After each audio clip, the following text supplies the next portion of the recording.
դուք կալանավայրում էիք, ազգային ժողովը մեկնարկեց իր աշխատանքները, ձեր աջակցած ուժն էլ այնտեղ է, ինչպես եք այս ընթացքում, եթե հասցրել եք հետևել, գնահատում ընդդիմության աշխատանքը խորհրդարանում եւ արդյոք ընդդիմությունը կկարողանա այս անգամ դիմակայել այն դրվագներին, այն անարդարություններին, որոնց մասին դուք եք բարձրացրել։ Ես անկեղծ ասած կարծում եմ, որ մեր նաեւ իմ անձնական բացակայությունը այդտեղ որոշակի բացական դեր ունեցել է, պատական չի իմիջալուց, որ այս իշխանությունը փորձել է գլխատել ընդդիմության տարբեր համար, անսասան, անվեհեր ղեկավարների, մենակ իմ մասին չխոսքը, դուք գիտեք, ասենք Թևանյանն է, Ծառուկյանն է եւ այլն։ Ես կարծում եմ ընդդիմությունը պետք է շարքեր ինչ-որ իմաստով միավորի, որպեսզի կարողանա այն դեմագոգիայի հեղեղը պարզապես, որ լցվում է քաղաքացիական պայմանագրից, ամեն օր մեր ժողովրդի ականջները այդ դեմագոգիայի հեղեղին դիմագրավել։ Երբ որ մարդիկ փորձում են մեզ մեղադրել նրա մեջ, որ մենք օրինակ հակաթուրք ենք։ Ասենք երբեք պատմության մեջ չեն մեղադրել, չէ, հային, որ ինքը հակաթուրք է, որտեղ բնական է, որ եթե մեկը քեզ կոտորել է, դու իր նկատմամբ որոշակի բան պետք է ունենաս, չէ, վերապահում։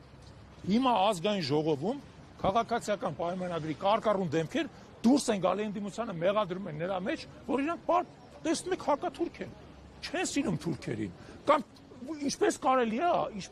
է չճանաչել Արցախ-Ադրբեջանի կազմում, դե մենք ճանաչել ենք, դուք ոչ չեք ճանաչում։ Ես ուզում եմ արդից օգտվեմ եւ ասեմ ԿՊ-ի բոլոր, այսպես ասած, կարկառուներին, չենք ճանաչում Արցախ-Ադրբեջանի կազմում, չենք ճանաչում ու չենք ճանաչելու։ Եվ ավելին ամեն ինչ անելու ենք, որ մի օր մեր արցախցի հայրենակիցները վերադառնան իրանց հայրենիք, արժանապատիվ եւ անվտանգ կյանքով ապրեն իրենց հայրենիքում։ Այդ իմ պատասխանն է ձեր հարցին։ Անոնց հնչեց երեք ձեր իշխած անձի ձևազրույցի ժամանակ կառավարության նիստից հետո, որը նշեց անկլավները, ակնհայտ է, որ Տիգրան Քյարքի անվանեց եւ այլն, որ դրանք պետք է հանձնվեն տան։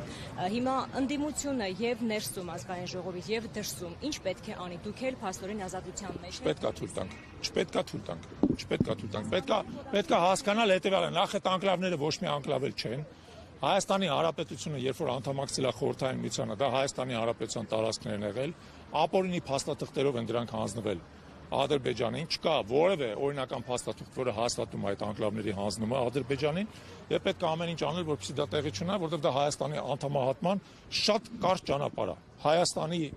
կենտրոնական մասը Սյունիքից եւ Վայոց կտրելու շատ կարճ ճանապարհ է։ Պետք է դա թույլ չտալ։ Եկեք այսօր դրանով սահմանափակվեմ, էլի հաշվի առեք, որ 2 ամիս այնուամենայնիվ եղել եմ բանից դուրս շրջապել։ Շնորհակալություն։